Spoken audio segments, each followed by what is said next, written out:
ذرا تصور کریں، وہ لمحہ جب سورج کی روشنی چھین لی جائے گی، جب ستارے اپنی چمک کھو بیٹھیں گے، جب پہاڑ جو صدیوں سے زمین کو تھامے کھڑے ہیں اچانک ہلنے لگیں گے۔ یہ کوئی افسانہ نہیں، یہ کوئی انسانی تخیل نہیں، یہ قیامت کی وہ حقیقت ہے جسے قرآن نے لفظ لفظ بیان کیا ہے۔ جب حاملہ اونٹنیاں بھی نظر انداز کر دی جائیں گی، جب وحشی جانور ایک جگہ جمع ہو جائیں گے، جب سمندر ابال پر آ جائیں گے، اور جب روحوں کو دوبارہ جسموں سے جوڑ دیا جائے گا، اس دن زندہ دفن کی گئی بچی سے سوال ہوگا، کس گناہ میں تجھے قتل کیا گیا؟ اعمال نامے کھول دیے جائیں گے، جہنم کو بھڑکا دیا جائے گا اور جنت کو قریب کر دیا جائے گا، اور ہر انسان جان لے گا کہ وہ دنیا سے کیا کما کر آیا ہے۔ لیکن یہ سب اچانک نہیں ہوگا، یہ اس وقت ہوگا جب دنیا اپنی آخری حدوں کو چھو چکی ہوگی۔ لوگ حلال اور حرام میں فرق بھول چکے ہوں گے، جھوٹ سچ کی جگہ لے چکا ہوگا، دنیا کی دوڑ نے آخرت کو پس پشت ڈال دیا ہوگا۔ زمین پر کوئی ایسا باقی نہ رہے گا جو دل سے اللہ کہے۔ زنا عام ہوگا، بے حیائی کو ترقی سمجھا جائے گا، علم والے اٹھا لیے جائیں گے اور جہالت ہر طرف پھیل جائے گی۔ انسان انسان پر تجربے کرے گا، ڈی این اے سے کھیلا جائے گا، اخلاق اور شرم قصوں کی بات بن جائیں گے، اور پھر ایک عجیب سی بے چینی ہر دل میں اترنے لگے گی۔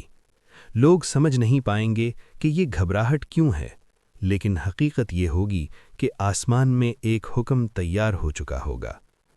حضرت اسرافیل، جنہوں نے ہزاروں سال ایک سور ہونٹوں سے لگائے رکھا تھا، اب اس لمحے کے قریب ہوں گے جس کا وعدہ کیا گیا تھا، اور بس ایک حکم کا انتظار باقی ہوگا، اور اس بار سور پھونکا جائے گا، اور پھر وہ لمحہ آ پہنچتا ہے جس کا انتظار ہزاروں سال سے ہو رہا تھا۔ حضرت اسرافیل اپنے ہونٹوں پر سور رکھے کھڑے ہیں، ایک ایسا سور جس کی آواز کو آج تک کسی کان نے نہیں سنا۔ اچانک اللہ کا حکم صادر ہوتا ہے، اور اسرافیل پورے زور اور طاقت سے سور پھونک دیتے ہیں۔ ایک ایسی ہولناک آواز گونجتی ہے کہ پوری کائنات لرز اٹھتی ہے، زمین جھولے کی طرح ہلنے لگتی ہے، لوگ اپنے قدموں پر کھڑے نہیں رہ پاتے، آسمان جو کبھی پرسکون تھا چر چر کر ٹوٹنے لگتا ہے، پہاڑ جو طاقت کی علامت تھے ریت کی طرح بکھرنے لگتے ہیں، چٹانیں شہروں پر گرنے لگتی ہیں، اور زمین اپنے ہی بوجھ تلے چیخ اٹھتی ہے۔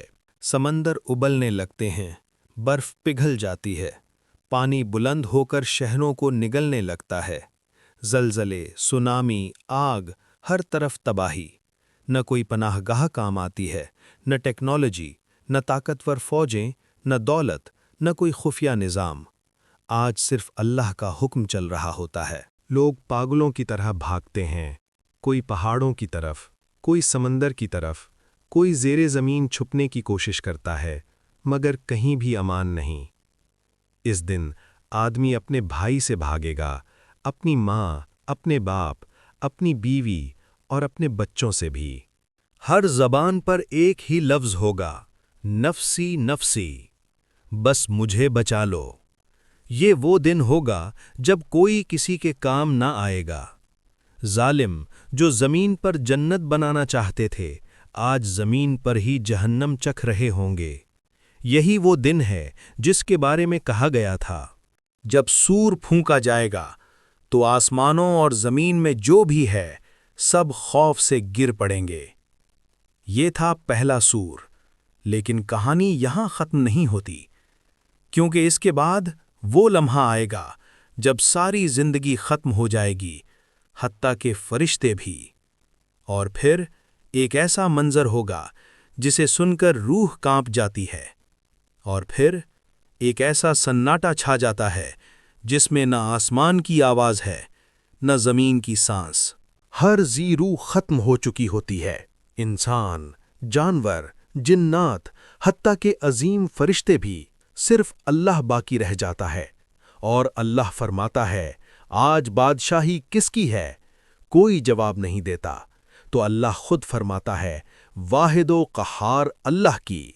پھر ایک حکم ہوتا ہے، حضرت اسرافیل علیہ السلام دوبارہ زندہ کیے جاتے ہیں اور کہا جاتا ہے کہ سور دوبارہ پھونکو۔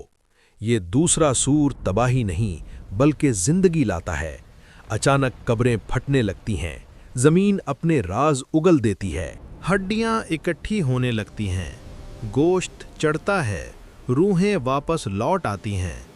آدم علیہ السلام سے لے کر قیامت تک پیدا ہونے والا ہر انسان ایک ہی لمحے میں زندہ کھڑا ہوتا ہے۔